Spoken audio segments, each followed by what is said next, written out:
Good morning, Brew Daily show. I'm Neal Freyman. And I'm Toby Howell. Today, everyone is using AI to cheat in college, even the professors. Then Max played an Uno reverse card on itself and is becoming HBO Max again.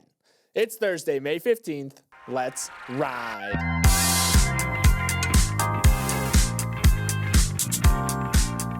Finally, vindication for Nicholas Flamel. Alchemists everywhere are hootin' and hollerin' after scientists announced they successfully turned lead into gold. This isn't medieval sorcery or abracadabra unana. It happened at CERN's Large Hadron Collider, where physicists sent beams of lead whizzing right by each other, creating an electromagnetic field that ejected 3 protons out of lead atoms, turning them into gold atoms. Unfortunately, no one is getting rich off of this. According to the Register, the gold transformation lasted for about a microsecond and weighed less than a fart in a vacuum. You know who the big winner here is? It's CERN, because they are trying to build a successor to the Large Hadron Collider. And that tunnel is going to be 56 miles long, 3 times the size of the current collider. And you want to know how to get people on board with a project of that size? Turn some lead into gold. But you are right. Maybe people are thinking, oh, lead into gold. Maybe you self-fund this billion-dollar project. No, it's going to take a while, because even though the scientists created 86 billion gold atoms, that only weighs up to 29 picograms, which is about 1 trillionth of a gram. So get to colliding, CERN, because you got a lot of gold to make. And now a word from our sponsor, Iterable. Neal, last weekend, I went to a party. Very social of you. But I made a terrible mistake. I trusted the group chat when they said it was a costume party. Oh, no. Yep, showed up as Shrek, full green face paint. Turns out it was a baby shower in a brownstone. Toby, never trust the group chat. Don't I know it? But somehow that's what brands do every day when they rely on outdated campaigns. They think they know what the customer wants, but they're just trusting the group chat. Iterable fixes that. It replaces guesswork with real-time, data-driven engagement, so every message meets the customer exactly where they are. No more lobbing out random emails and texts and hoping they land and drive sales. With Iterable, your marketing can be always on, always in the right moment, and never showing up in green face paint. Stay relevant, stay invited. And never trust the group chat. Visit endthecampaign.com for more. After a brutal year for Boeing, filled with door plugs flying off, production halts, and Senate grillings, the skies are finally kind of clearing. It just landed its biggest ever order, with Qatar Airways agreeing to purchase up to 210 wide-body aircraft in a deal worth $96 billion, though discounts are expected. The deal comes as President Trump is considering using a luxury Boeing 747 gifted from Qatar to serve as a temporary Air Force One, despite bipartisan concerns that it would pose security risks. Still, it's a major win for most of the parties involved. Qatar, because it helps cement themselves as a major player in air travel, Trump, who wants to secure jobs back at home, and Boeing, who gets a lot of money. It hasn't been all sunshine and free peanut packets for Boeing, though, who has clashed with Trump at times for being late in providing 2 new Air Force One presidential jets that they started working on Trump's first term. But when you combine the historic order praised by Trump with a new trade thaw with China, Boeing stock is suddenly up 50% since April, totally erasing losses from its post-Liberation Day lows. These past few months, Neal, has made it clear that Boeing can thrive under Trump's brand of geopolitics, but they've also shown just how risky it is to be a bargaining chip on the trade war chessboard. So a little bit of a mixed bag of nuts. Boeing has lost money every year since 2019. This was once a manufacturing powerhouse, the gold star of United States production, our biggest exporter, and they just suffered so many crises, one after another. There's a new CEO who came in last year, Kelly Ortberg. He came out of retirement just like so many other CEOs, turn around struggling iconic companies, and it seems like he's doing a pretty good job. Shares are up at their highest level in 15 months. They just landed their biggest order ever. Ortberg's sitting there being like, I think I'm doing a good job. The board is probably happy with him as well. What's the deal with this Air Force One saga, though? Remember, Boeing was awarded this $3.9 billion fixed price contract back in 2018 to deliver these 2 new Air Force One jets by 2024. They were going to be upgraded. They're going to have new missile system, nuclear protection, the whole 9 yards. But now they're at least 3 years behind schedule, and they've already lost $2.5 billion on the deal due to cost overruns that they can't pass on to the U.S. government because of the contract's fixed price clause. So it's been a variety of things, supply chain chaos, the pandemic happened. There's been a lot of security clearance issues, but that has been kind of emblematic of Boeing's, futility over the past few years. Now these deals are kind of pouring in as it's being used as this trade war chip where Trump is saying, like, look at this. This is an example that this Build America movement is working because Boeing it still is an iconic American manufacturer. So weirdly, it's come out on top of this trade war as, Trump uses it as this example of what he's trying to do. And we'll see what happens with this Air Force One Palace in the Sky Qatar 747.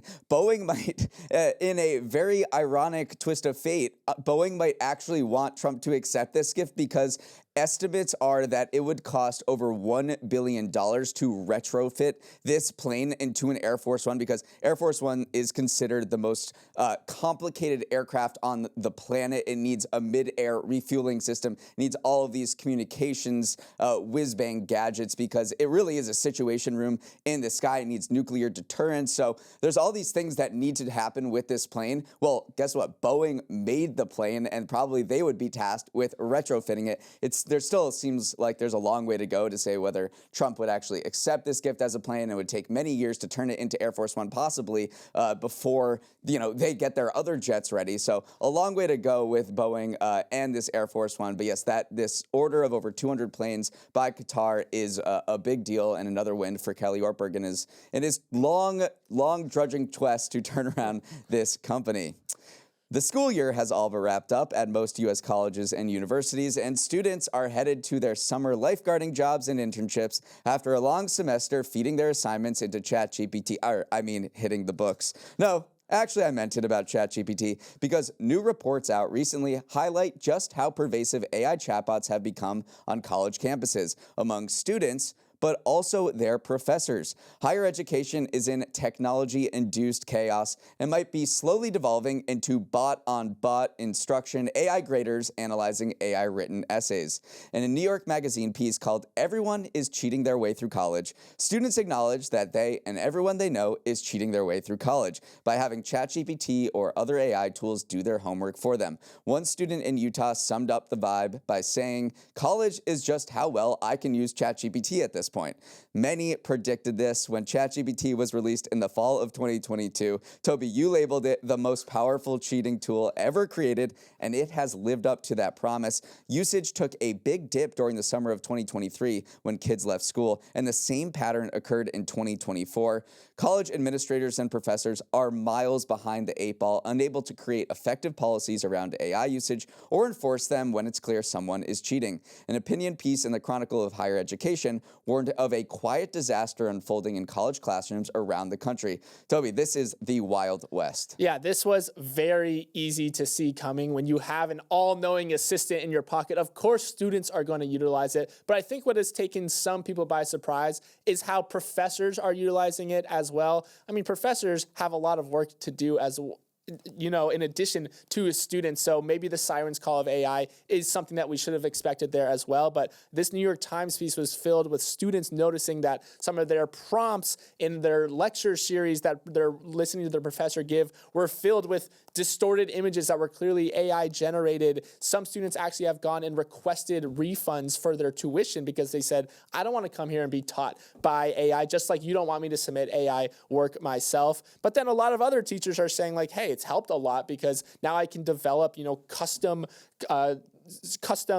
chatbots to help aid with people who want questions but don't want to come to office hours. They can help me develop my lesson plan. So it really has been an interesting infiltration at the highest levels of education that professors are adopting, not just students. Their numbers are absolutely growing. In a national survey of more than 1,800 higher ed instructors last year, 18% described themselves as frequent users of generative AI tools. They did the survey this year again. That percentage nearly doubled. So professors are wising up to the fact that they could use use AI in addition to students in order to make their lives easier. And I'm just thinking of if I was a teacher and I wanted to see whether you read the first couple chapters of Great Gatsby, I'd probably ask ChatGPT to make a quiz that asks whether you read Great Gatsby instead of me making it. Obviously, there is a line to toe that students are, very happily to blow past. And I was kind of rolling my eyes at some of these pieces of students submitting AI work because to me, that's just bad cheating in general. And that New York Mag piece did have students saying, like,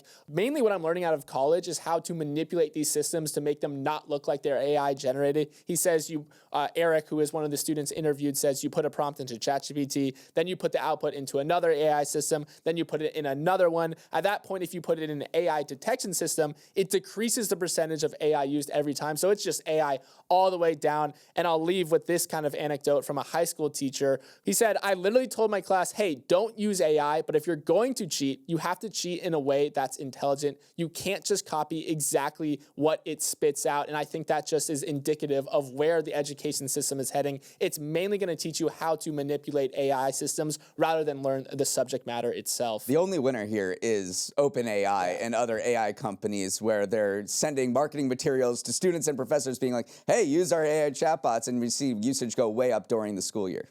What is dead may never die is an iconic line from the HBO series Game of Thrones, which originally aired on HBO Go, but then made its way over to HBO Max after the platform rebranded. Then you could find it on Simply Max a year later. That's Max with a purple icon, of course. But if purple wasn't your thing, a blue icon was waiting just around the corner before a black and white one debuted this past year. But yeah, the line seems pretty applicable to Warner Bros. Discovery's branding process because yesterday the streaming service resurrected the HBO brand once more and is now once again known as HBO Max. Whew! The whole point of launching Max in the first place was to shed some HBO association, which, while prestigious, made it hard for Warner Bros. Discovery to market the platform as a home for family-friendly Discovery content post-merger. Once you put HBO in the name, it's tough to convince parents that a platform that airs Euphoria is also the place their kids should go to watch Animal Planet. But yesterday's press release contained a line that helps explain the decision to bring back HBO.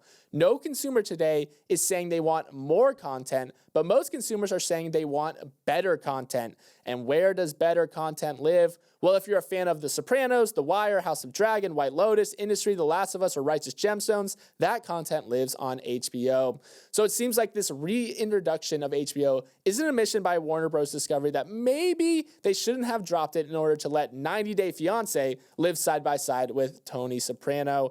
Sure, it took a while to get there, Neal, but probably the right move. If I was interviewing a comms person for my company, I'd probably use this as a case study. I'd say, okay, we made the decision to go from from Max back to HBO. You know you're going to get roasted all around the internet. What is your game plan? How are develop a comprehensive strategy from a corporate comms perspective to make this, the least embarrassing it could be. I think HBO, Warner Brothers, did a pretty good job at this. They released an ultimate spin zone corporate statement to get ahead of this. They called the decision a testament to Warner Bros. Discovery's willingness to keep boldly iterating its strategy and approach, leaning heavily on consumer data and insights to best position itself for success. And then on social media, they went in the complete other direction, kind of roasting themselves in multiple posts on X, so, sort of acknowledging just how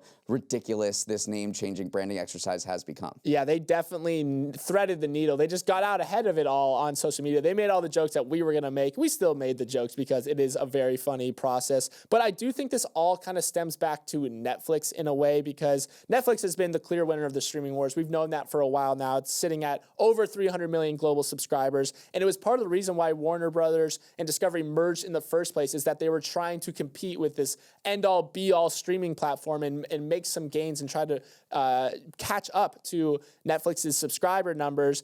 And so in terms of pure output, it was a smart decision to bring it all under one unified brand, call it Max, ditch the HBO, try to get the family, the kids to come watch on this platform. But as they've kind of gone through this process, they realized that it didn't make sense to ditch their most iconic brand. It didn't make sense to, try to not draw attention to your best performing content. And maybe Dr. Pimple Popper and 90 Day Fiancé wasn't ever meant to be on the same platform as, these high prestige TV shows. So I do think that it was a roundabout way. Sometimes you pivot so hard you end up exactly back where you started, but it's probably the right place for them to be.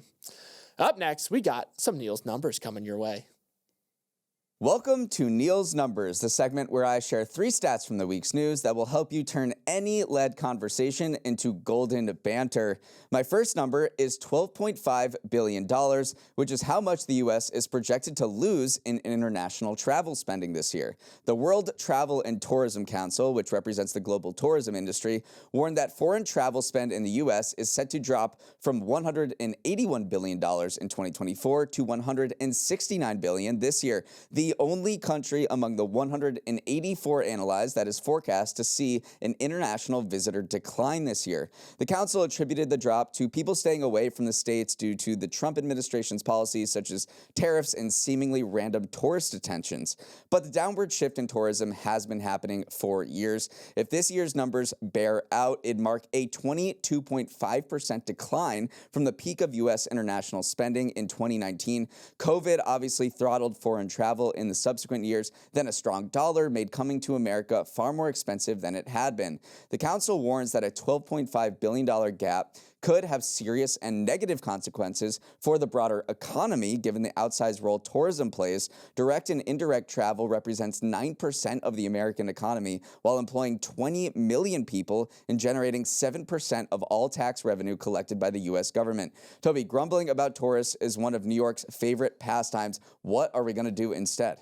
I mean, grumble about the fact that there's no tourists. That's what New Yorkers do. They grumble about everything. But I do think that I was, first of all, surprised that travel makes up 9% of the U.S. economy. That was a larger portion than I expected. But then you look at what foreign travelers do when they come to America, and they spend an average of $4,000 per trip. That is 8 times more than domestic travelers. So as you're going on your Memorial Day weekend trips, you're not spending as much as someone who flew in from, the UK or Korea or something like that. Which, by the way, we are seeing lower numbers from pretty much all countries. Arrivals from the UK and South Korea both dropped 15%. Germany arrivals dropped 28%. And then other, staple markets for the United States like Spain and Ireland fell between 24 and 33%. So it's not just one country, which you're probably thinking that one country is maybe Canada, which is New York is getting wrecked by Canada as well. They expect a 17% decline in tourism, but it's not just our neighbors to the north. It really is our neighbors all over the world that are not coming to the United States. For my next number, Pope Leo XIV has sold more commemorative trading cards than LeBron James, Victor Wembanyama, and Paul Skeens. The trading card company Topps said that its run of trading cards marking the first U.S.-born Pope has set an all-time record for any non-sports card under the brand, selling 133,535 units during a limited-time release from Thursday through Sunday. That's far more than LeBron's card when he topped 40,000 points, Wembanyama's Rookie of the Year win, and pitcher Paul Skeens when he won NL Rookie of the Year.